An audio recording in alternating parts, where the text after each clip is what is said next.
Estukiz ni moja kati ya hot blood kwenye kiota cha mziki barani Afrika kwenye category ya music composition and songwriter. Pia anatoa inspiration kwa youth culture right now kwenye national code ya 255.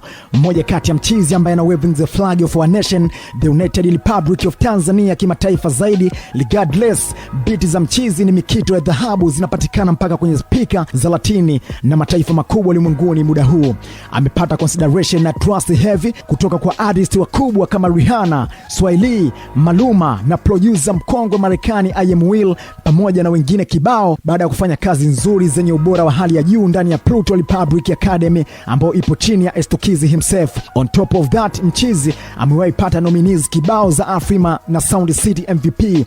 This time amekula shavu kwenye blandi kubwa za machupa na vimiminika ghali duniani kama Boom pamoja na Bel Air za Bletberish, ambapo humo ndani kuna mwanetu Rich Forever pamoja na Lily Tunchi. Na moja kati ya hashtag kubwa inayosambaa kwenye mitandao ya kijamii right now inamhusu Estukiz ni ujio wa albamu yake yenye mawe heavy. Estukiz kwenye tambo la Vox Pop na King Butoke akijustify mwenyewe. Estukiz, tusanue hivi swala la album limekaje?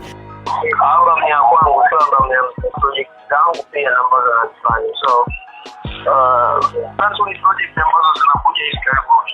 By the way, mitaa ya hivi karibuni uliposti picha bovu sana kwenye akaunti yako ya Instagram ukiwa na moja kati ya producer nguli Marekani I Am Will. Hii ina maana gani kwenye mziki wetu wa Bongo Flava?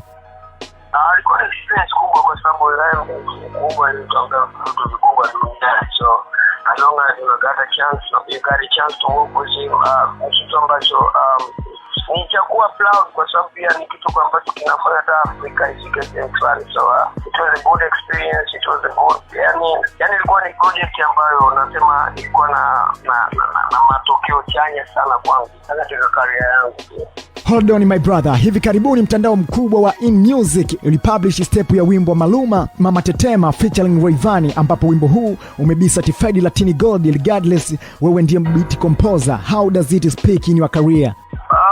Ni kitu kikubwa, lakini inafanya tuendelee kufanya vitu vikubwa zaidi na zaidi. So as long as we got something ambayo tumefanya na mimi natambua inabidi push zaidi ili vitu viende kwenda mbali zaidi na zaidi. Okay, kwa kumalizia, maandalizi ya albamu yamekaa vipi na albamu inatoka lini na umewashirikisha nani na nani? Natangaza siku ambayo itafuata. So yeah, hatuwezi fanya kwa chini ya management. Ikifika time tutatangaza. Mimi naitwa King Butoke Sundays Mnyama behind of microphone right now.